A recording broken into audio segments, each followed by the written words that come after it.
find an operator of a full-service hospital. That is the objective.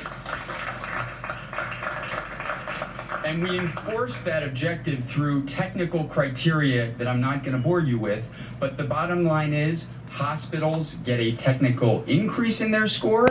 Anything less than a hospital gets a technical decrease in the score. Now, that is the way that the scoring measures up. But if you remember in the current RFP, 50% of the ultimate score was based on the money, and only 40% of the score was based on the medical needs. And as a result of this settlement, it is the reverse and then some. In this settlement agreement, there will be an RFP that has the medical criteria accounting for 70% of the ultimate score, and the financial only 30%.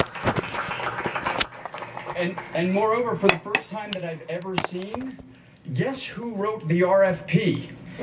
We did, with SUNY. We sat in a room with them for the first time and negotiated over the terms of the RFP, clarifying many problems with the old RFP that we think kept bidders away and kept prices down. Also, we will also be in the room when they make the decision, because these clients will get to choose votes representing 49% of the technical committee. And again, that's the first time I've ever seen that happen.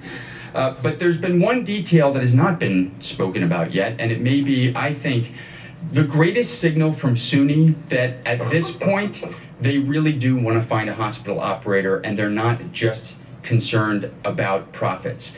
And here's what it is.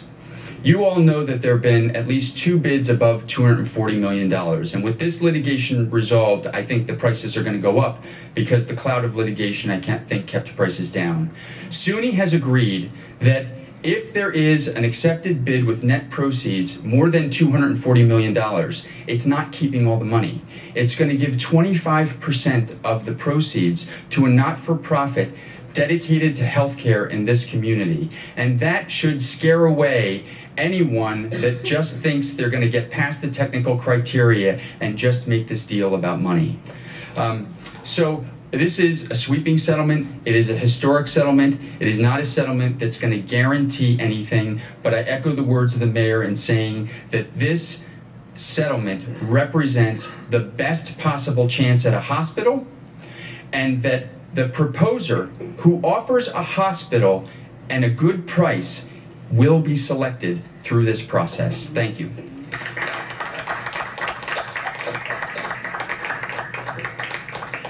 Okay, let me go over the next step in this proceeding. So what we're going to do here is take on-topic questions for me or anyone else here. And at the end of the on-topic questions, I'm going to make a brief statement regarding the media reports related to my security detail. So, on-topic questions. I would like to ask you, or to the lawyer, what's going to happen to the employers? They're going to be laid off and everything. Say it again. So the employers, they be laid off, some sense? Well, I'll start by saying we are going through a process. I think Jim just laid out, and feel free, Jim or anyone else, to add in. But I think the bottom line is we're beginning a new process with the emphasis on healthcare. Again, that list I showed you earlier, the emphasis was always on private companies making profits. This time, for the first time in over a decade, the emphasis is on community healthcare. And the goal is to make sure we maximize community healthcare, and obviously the employees that go with it. But that will be a part of an RFP process. Anything more to say, or did that cover it all? Okay. Questions, this topic. This topic. Yes. Can you explain how the community will be involved in the future? Like you said, the 49% stake. Can you explain how that works? Yes, well, let me get to let the expert take it away. I'll never be told like Bill, but so in a process like this, there's a committee that gets together, and it's a committee that has the technical expertise. So they're doctors like Dr. Ramonelli. There are people that run hospitals.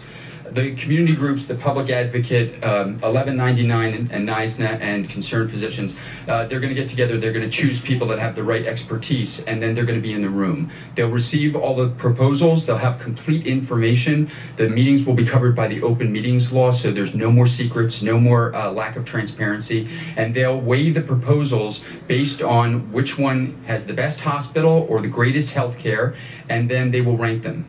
And another important part of this settlement is in a normal request for proposal, a normal RFP, if the first person wasn't chosen, they could walk away and just sell the property for the real estate value. But in our settlement, they have to go through the process with some technical limitations, but they have to go through the process with the top 3 ranked candidates. And so if number 1 doesn't work out, they go to number 2 and then number 3. Yes. What happens to the OFMA and looking into the funds? Say again? What is there any process to look into what happened to the OFMA money? That's right. Whatever you prefer. It doesn't matter. And so the there's another judge I should have mentioned during my remarks before, Carolyn Demarest, who also has part of this litigation. The case currently before Judge Demarest is going to be withdrawn, but when SUNY ultimately wants to make an award, they have to go back before Judge Demarest, or if there's another judge assigned, and then account for what happened to the Alkmaar money and whether there's an obligation to repay. So that's not going away. That obligation is not going away with the settlement of the litigation, but it'll be determined later on. Earlier this week, Governor Cuomo said that there was discussing both the waiver and the situation in Interfaith and LICH, that there was a surplus of hospital beds in Brooklyn. Do you foresee, as you go forward, a reduction in the number of beds at LICH? You know, throughout this last year, I've talked about the fact, as I mentioned in my remarks, there are changing economics and changing realities. We want sustainability of healthcare. We're open to different formulations, but we want sustainability. And I can only point to the fact that 15 separate hospitals were lost. Obviously, they weren't sustainable. That even LICH, 5 years ago or so, we thought we had a sustainable solution. We did not. So the one thing we refuse to do is to go through this whole struggle again. We want a solution that we believe really will stick this time. And we want to make sure it's a financially viable one. So we're open to different formulations. What's fundamental is the localness, the sort of accessibility of the healthcare. And both this victory specifically and the waiver in general, I think, are what's going to allow us to lock that in. Yes. Are you really expecting any new bidders in addition to the ones already submitted? Well, I'll say one thing, and then if Jim or Tish or anyone wants to add. I think we've learned one thing when it comes to Long Island College Hospital: expect the unexpected. And so we literally don't prejudge it. There's a lot of great reasons why different entities would bid here. And certainly a number of entities have been interested over the last year, so that's certainly a very live possibility. Anything to add on this? Hold on, this side, yes. Mr. Mayor, this morning you told me when I asked you... We're on this topic. This You topic. told me I could come here and ask you a question. If you're on this topic, you can ask the question. This topic? Long Island College Hospital, healthcare. Where, while the agreement favors hospitals, groups coming to provide more medical care, there is a possibility that there will be residential units in some of these proposals, correct? Well, we don't prejudge the proposals, first of all. And we've seen any number of combinations put together in the different proposals. We do want economic sustainability. So we're open to different formulations to get us there. But the whole way that this RFP is written, I think there's a brilliance in what everyone here achieved. And I want to thank Jim again, is it's written to weight towards maximum health care.